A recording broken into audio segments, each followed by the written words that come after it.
So what I have here is I've got a mixture. This is going to be Type F. This is an old Kmart brand. Look at that label. That's probably from the 1990s. And this is just basic lacquer thinner. Stuff you use to clean paint guns and things like that. It's pretty thin. So the transmission fluid is about half full, so I'm going to pour a bunch of this in there.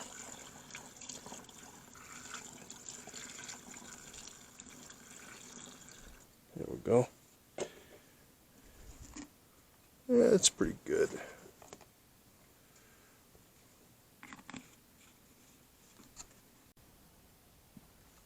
Alright, so now we're going to get in here and get these plugs pulled out, because this engine is seized. 59 Rambler, by the way. Oh boy, that doesn't fit.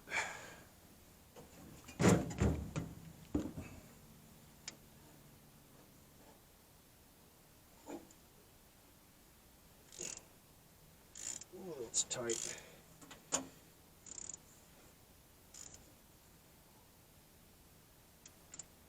Let me see if I can find another socket. That's not right. Well, this is just a cheaper socket. And they're just not fitting in there. Look down inside there. Looks like they've got something on the wall. There we go. Yeah, they need to be blown out a little bit better. I'm going to modify that socket too. Maybe that'll help. Alright, so what I've done here is I've just kind of notched that socket a little bit. Kind of give it some biting teeth so that when it goes down inside there, it'll kind of clean that out a little bit. And then on top of that, still got to blow them out. And I think the plugs are loose anyway, but yeah, that one is. Yeah, they're all a little bit loose. That one's not. Looks like it's, I don't know if those are original plugs. They're a little wet.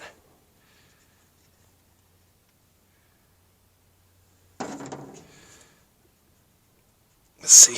Yeah, that one came out too. Let me move you so you can kind of see what I'm doing here. Somebody's gone in there and had them pulled out.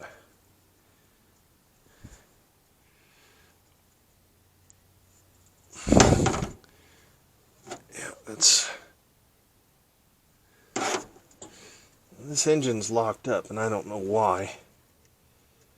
I don't know if they did something to it. Oh, that one's pretty nasty looking.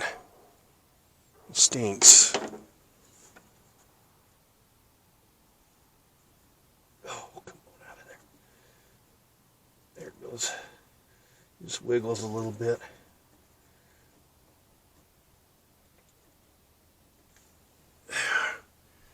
About the same. It's all full of carbon.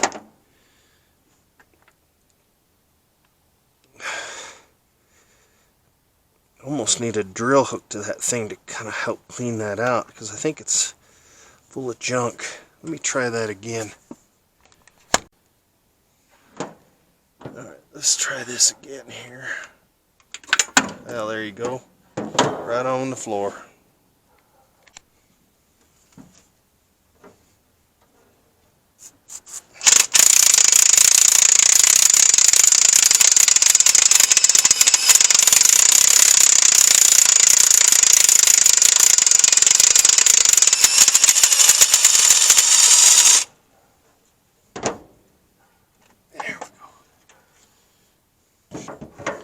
Alright, so for all intent and purpose,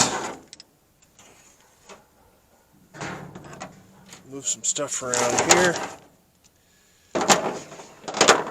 And here's what we're going to do. We're going to put that stuff in there, and hopefully it's going to do what it needs to.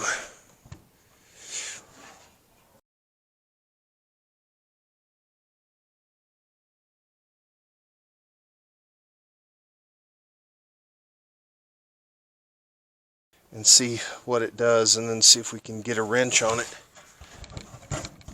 Down here, there's not much to hook onto down there.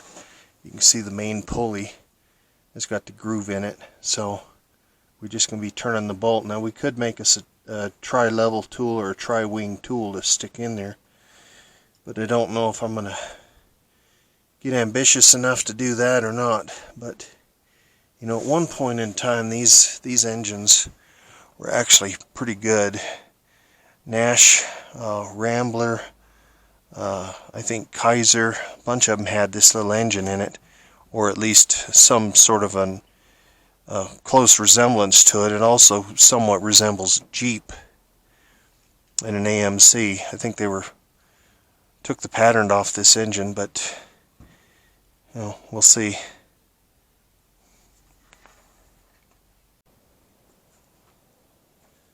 Alright, so I went ahead and pulled this water pump pulley off and fans. Check this out. That's kind of neat how they do that. They fit right together. Anyway, pulled that off. Checked it again, tried to turn it with the breaker bar on there, which is, you know, that's plenty sufficient size, but it's not doing anything. So I guess the trick is going to be getting down in here and trying to turn this pulley down here. Whether it's, what I may do is just make an actual puller for this, pull the thing off and make some sort of a deal with a nut welded to it to make it to where I can turn it, because it's stuck pretty hard. And it's got, as you saw earlier, I put that fluid in there, so it should have broken it up by now. It still may take a couple more days. With that radiator pulled out of there, I think I can get to it a little bit easier. At least get this bolt and this pulley out of here and see if I can make a tool to turn that crankshaft. Alright, so it's a 3/8 by 16. Everything's up to now has been fine thread. So I put that in, I put a bolt in there, bottomed out inside the crankshaft. Let's see if this will work.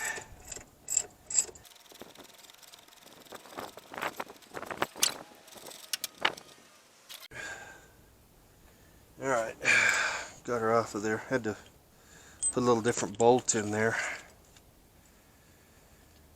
This is kind of how everything I put together, and then I just stuck a bolt through the middle of it. You can see there's a little gasket inside there.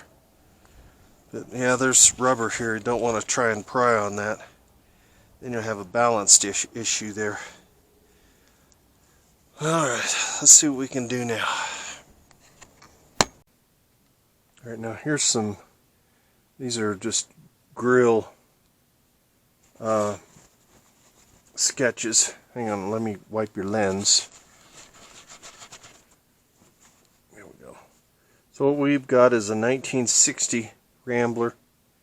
This is the Ambassador, which are fairly close, but you can see this has got the little lights down below there. It doesn't have the ones in the grill like the 59, so it is a 1960.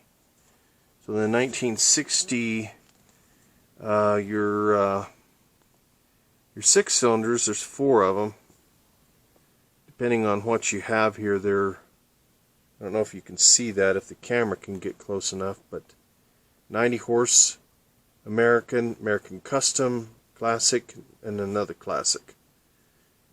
And I don't have the Rebel or the Ambassador. So that'd be nice to have a Rebel engine. 250 cubic inch would probably be pretty nice down the road.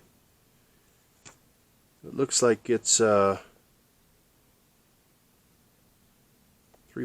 liter, 196 cubic inch, but it's to far as which one is which, looks like we're going to have to do a little bit of looking to see which one there is here. 90 horse up to 138 horse, and pretty good amount of torque right here between these four. Normal oil pressure is about 50 pounds, so that's pretty good. Alright, that's just general specifications. Looks like bore and stroke is the same on all those 6 cylinders, but there's a difference in compression ratio, it looks like.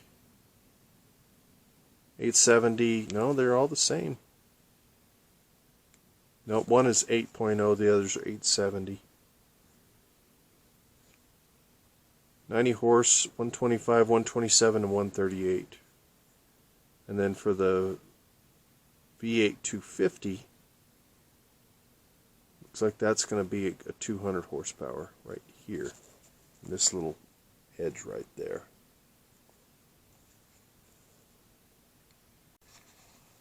Alright, so here's what the gist of this thing is to turn this engine over. You got to remember, the only thing you're turning against is this Woodruff key, which is made out of soft steel. But this is the plate that I built for it. It's not done yet, but let me show you a trick that I learned. Alright, so what you can do, this is just a hole saw blade here, as you can see. It's an inch and an eighth, and it fits pretty snug in there. So what I want to do is find the center of where that hole comes out, and I can measure it and make it pretty close, but I'm going to show you a trick with one of these. So what I did is, you take this is the unit that goes in here, and normally the drill sticks out, but what you can do is you can go the other way, and what I'm going to do here, you've got to tighten this little set screw down, and then you're going to back thread this thing because it won't fit this way. See, and it's going to start grinding if I'm in there too far, so that'll start to thread in there.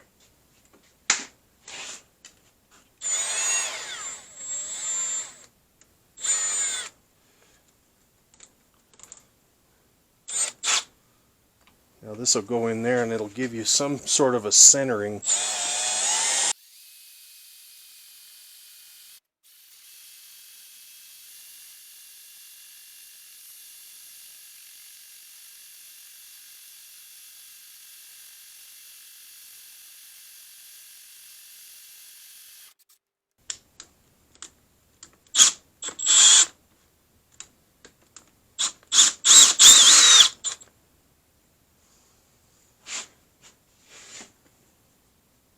Now what that does, it gives you a center hole there, so you can drill that out. We need to put like a 7/16 bolt through there to pull that into the crankshaft.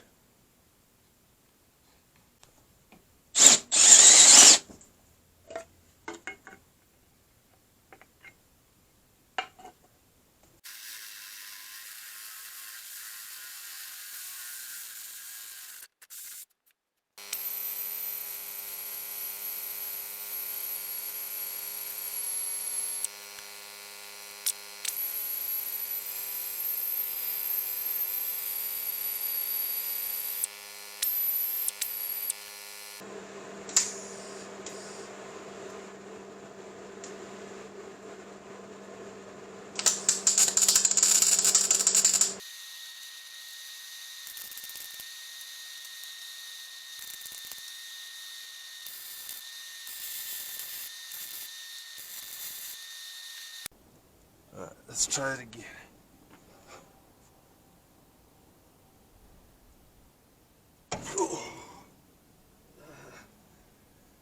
That turned something, but I don't know. I think that's engine turning.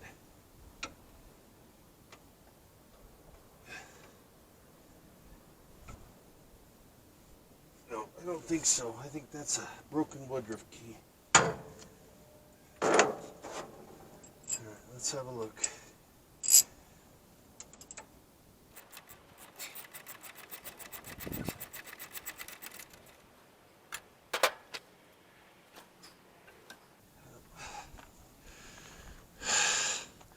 Snapped her. Yep. Well, there you go. Whatever's causing that engine to be froze up, she's a done deal. Looks like I'm going to be finding me another one of those. Alright. Till next time, there's a thumbs up or a thumbs down.